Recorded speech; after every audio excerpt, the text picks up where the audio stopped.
పార్టీలో ఒకనాడు లాల్ బహదూర్ శాస్త్రి గారి వంటి బాధ్యతగా వ్యవహరించే నాయకులను చూశాం. రైల్వే మంత్రిగా ఆయన హయాంలో రైలు ప్రమాదంలో 150 మంది మరణిస్తే రాజీనామా చేసిన నాయకులు. కానీ తెలంగాణలో నేడు నడిచేది కాంగ్రెస్ ఎమర్జెన్సీ పాలన. భారతదేశంలోనే దశాబ్దాల చరిత్ర ఉన్న కాంగ్రెస్ నేడు కుప్పకూలిపోయిందంటే నేటి కాంగ్రెస్ నాయకులే కారణం. మీరా దేశాన్ని రాష్ట్రాన్ని కాపాడేది? తెలంగాణ రాష్ట్రం అసమర్థుల కాంగ్రెస్ నాయకుల చేతిలో నలిగిపోతుంది అని ప్రశ్నించారు. రోజులు తల్లాడి మరి నిన్న రాత్రి మరణించడం జరిగింది. మరి ఇది సహజ మరణం కాదు, ఇది బరాబర్ కాంగ్రెస్ ప్రభుత్వం హత్యే అని అంటాం. ఎందుకంటే కేవలం వాళ్ళ బాంకిడి గురుకుల పాఠశాలలో మాత్రమే కాదు, మొత్తం రాష్ట్రం మొత్తంలో దాదాపు 48 మంది గురుకులాల్లో చదువుకునే విద్యార్థులు రకరకాల కారణాల వల్ల చనిపోవడం జరిగింది.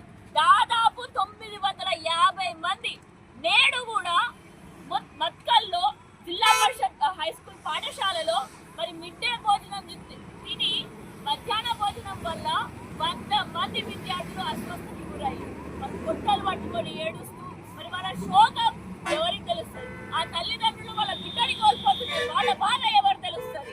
మరి నేడు పెద్దపల్లి నియోజకవర్గంలో టీఆర్ఎస్ పార్టీ ఆధ్వర్యంలో శైలజకి నివాళులు అర్పించడం, మరి కొవ్వొత్తుల నివాళుల మరి ఇక్కడ మాత్రమే కాదు, కొవ్వొత్తుల నివాళుల మరి ఏ విధంగానైతే 1300 మంది అమరవీరులు మనకి ప్రాణ త్యాగం చేసిల్లో, మరి ఈ కొవ్వొత్తుల నిదర్శన ఏంటంటే ఆ వాళ్ళ ఆత్మలు ఇంకా తృప్తిపరిచేలాగా మనం చేయకపోవడం.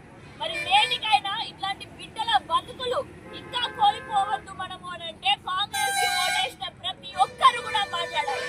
ఎందుకంటే మన చేతితోనే ఓటేసి మరి కాంగ్రెస్ పార్టీ నేడు ఆ పీఠం మీద నిల్చోబెట్టినాం కాబట్టి, కూర్చోబెట్టినాం కాబట్టి మనం మాట్లాడకపోతే మరెవరు మాట్లాడతారు? మరి నేడు ఈ చావులో మనకి కూడా ఆ భాగం ఉండదని మర్చిపోవద్దు.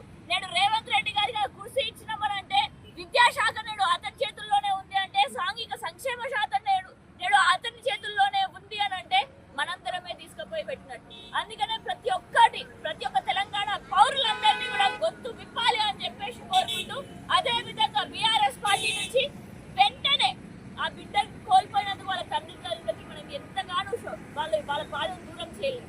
కానీ కనీసం ఆర్థికంగా కొంచెం వాళ్ళ భుజాల పైన కొంచెం వజన్ తక్కువ చేయడానికి ఎక్స్గ్రేషియా 50 లక్షల రూపాయలు ఇవ్వాలి అని చెప్పి డిమాండ్ చేసుకుంటూ, అదే విధంగా ఈ చేతగాని వాళ్ళు ఎన్ని రోజులున్నా కూడా మళ్ళీ ఇదే విధంగా మన బిడ్డలు ప్రాణాలు కోల్పోవాల్సి వస్తుంది.